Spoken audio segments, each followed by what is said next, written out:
Now today I'm going to be showing you how to change your crankshaft position sensor on your Pontiac Vibe or Toyota Matrix.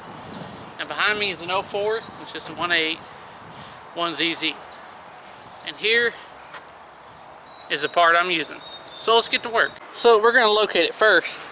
Right here on the passenger side. Front, if we look down, you can see the bolt and holding the sensor in, and that's exactly where it is. Now some people may be able to get their hands down here, but I'm not going to be able to. So under here, see the old pans there. We're going to take this cover off to give us some more room. And there's just a couple of tabs holding it on. It's actually part of the inner fender, but getting that out of our way will give us plenty of room. Now there's two bolts right there. You see the yellow ends of that, and then the bolts are there. If you can see them, now you can take that all the way off if you want, or if that gives you enough room. Because there it is. So the harness is actually up top. Now all we have to do is reach up here with an extension and a 10mm.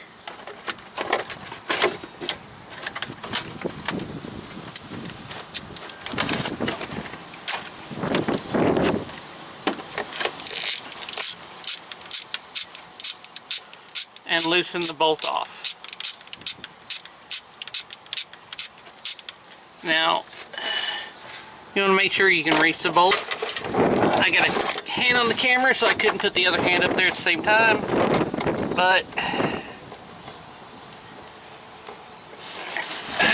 got the bolt.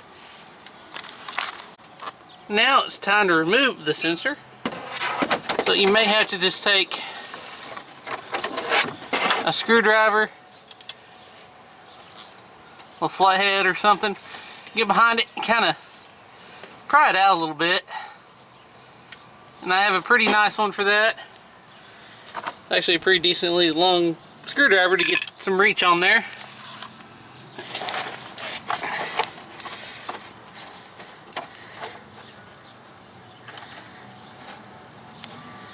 The only trick about this is the harness, and it is going to be kind of a pain to get to. If I can show you on the new one real quick before we get started here, you can see it's got this little plastic piece here that is held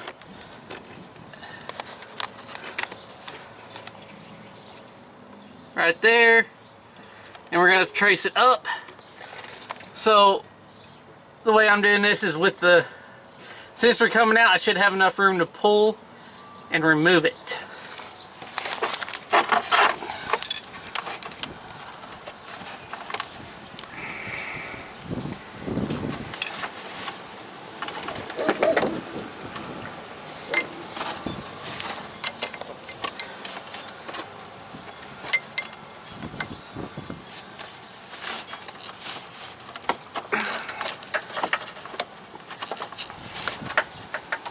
I like to pop it out of that holder so the new harness can pop in. Alright, so the old one's out of the way.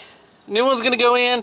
Doing this one-handed is going to be a pain because you can see the way of the harness and the way it's naturally wanting to go. It's pulling on it. You're not really going to be able to get in between this gap here. You have to go around this way and try to slide it in. And it is a small gap.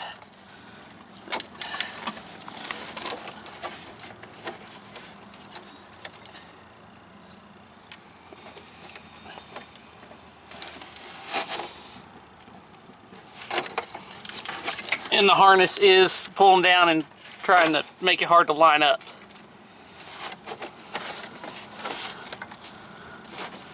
I'm going to try to reach up here with that 10mm and get it started to hold it in place.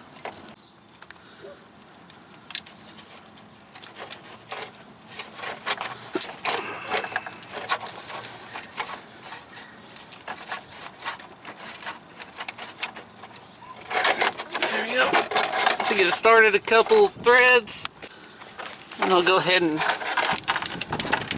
get this 10mm back on it and tighten it down.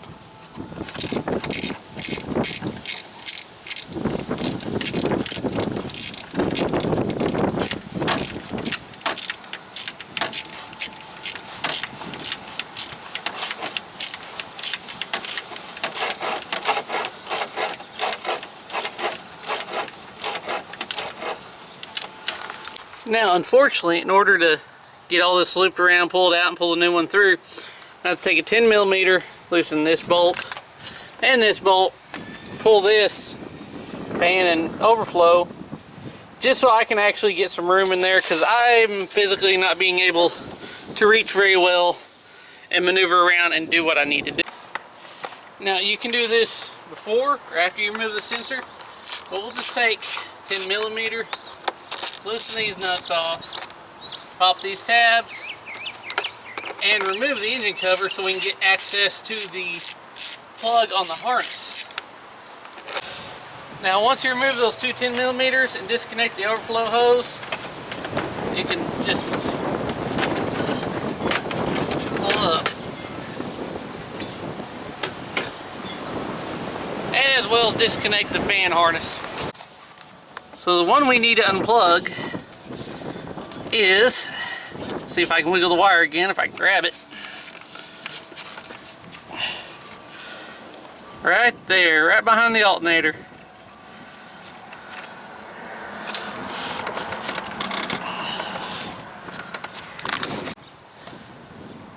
Alright, so what I'm going to do, since there's really not enough room between the block and the AC compressor, and since I'm not going to reuse this old sensor, I'm actually going to cut the end of the sensor off. That way I can just pull the harness through.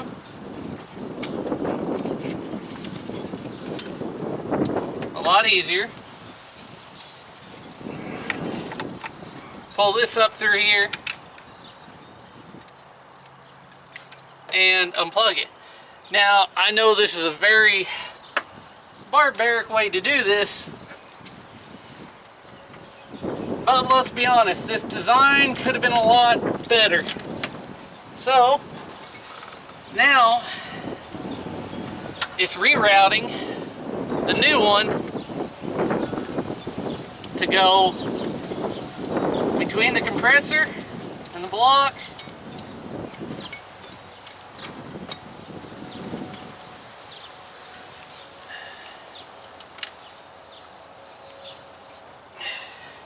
You can see I have it right here in my hand. It's through there, and you want to make sure that you get that plastic in the holder. That way the wiring harness doesn't move around. Not that there's much room for it to move around, but you want to make sure you get it back right. So this is going to take me a second, because I can see it right here. I just have to line it up and pop it in. Now rerouting it back and around, we're going to go around the back side of the old dipstick,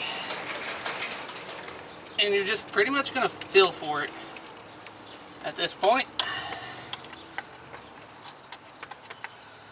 Come up, and I can look through here and actually see what I'm doing a little bit. There we go.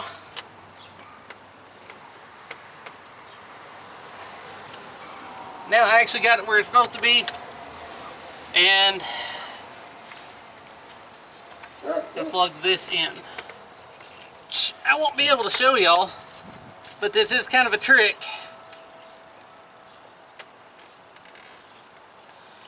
And lining this harness up and getting it to snap in like this. Oh man, it's a little challenging, which I'm on, but I didn't hear the click.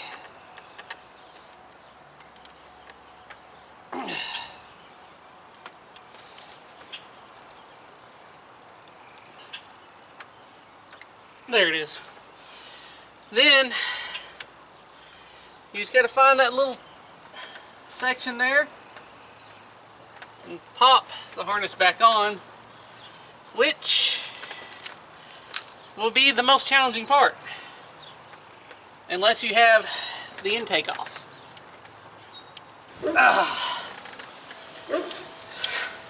That's probably one of the most difficult parts there. Just make sure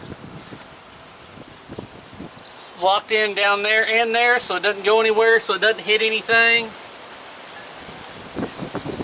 Then we go ahead and put the engine cover back on. Now I went ahead and got the splash guard underneath, bolted back together, and the body tabs back on.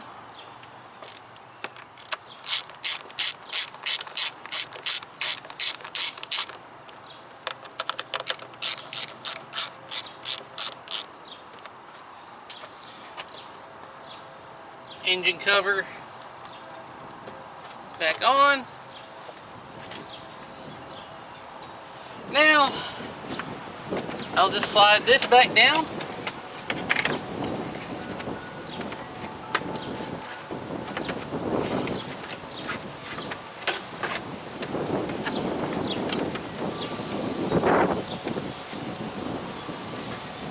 And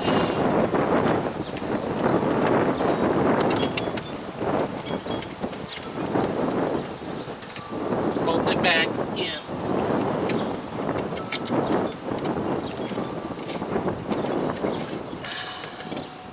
As well as plug in the harness. Make sure your overflow is connected again.